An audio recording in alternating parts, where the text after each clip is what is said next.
Hey guys, welcome into another YouTube video. In this video we are looking at Flux, and pretty much I've retested all the 6000 series, the A2000, and I've also tested for the first time all of the 30 series cards. I'd done the 3070 before, but yeah, just tested the rest of them, found out the most efficient settings, and then put the numbers into the chart. So now we have something really to compare everything to. So yeah, these are the settings. If you're looking for the settings for one of these cards, just follow the line across, and then these settings are like this block here. So these ones that seem a little bit complicated, the 1400 plus 400 for the core, the way those are done is like so. So you have the memory clock set in here, the GPU clock set in here, which is the core clock, and they are the locked clocks. And then for that one where it was like 1400 plus 400, that's the 1400, and then the 400 would be set in the if there were a card in this rig, which there's currently not, which kind of doesn't help. It'll be set in like here, so you'd have core clock 400.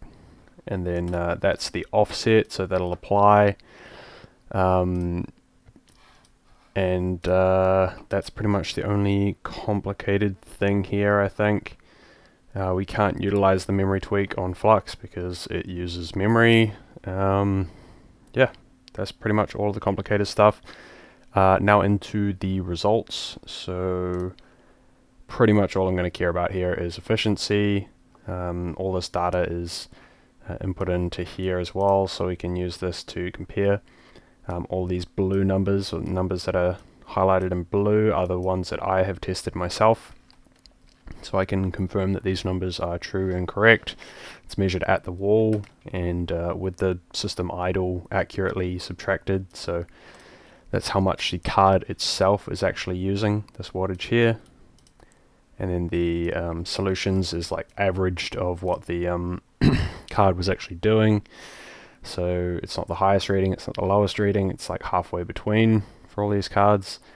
And you can see that the 3070 is currently the most efficient card on Flux at 0.589, but it is actually closely followed by the 6600 XT at 0.581. And then following it down, we've got the 6800 at 0.564, then the 6600 and the 6700 XT at around that 0.54 mark. So those are the most efficient cards, and then the cards that show up in red are the least efficient cards, and then the cards that show up in purple here are the like middle of the range. So yeah, it's always been said that 6000 series cards are bad on Flux. They're inefficient, but they're definitely not. Like, they take out 4 of the top 5 most efficient cards here. Like, they're doing pretty good.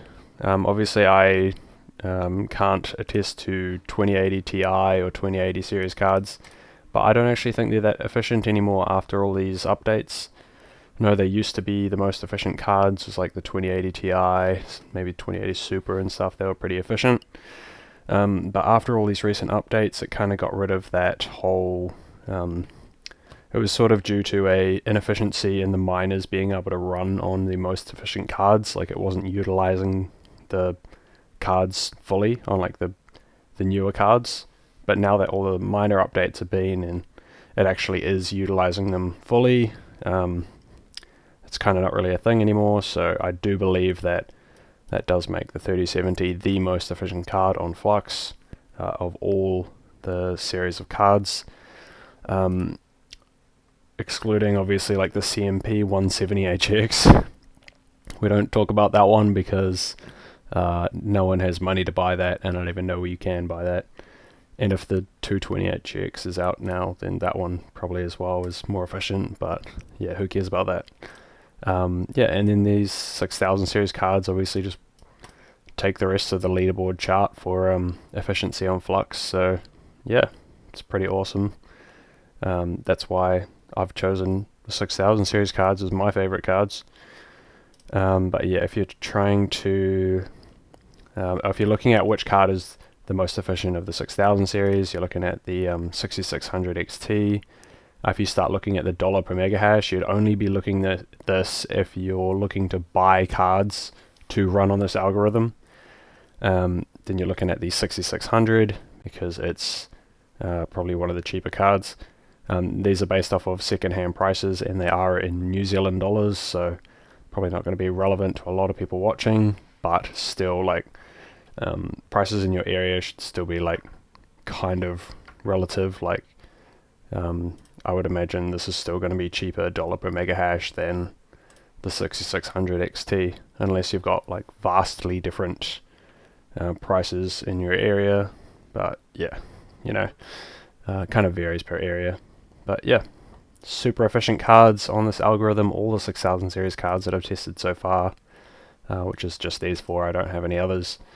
But yeah, that's all I got for this video. So leave a like, comment, and subscribe to support the channel. And have a great day. See ya.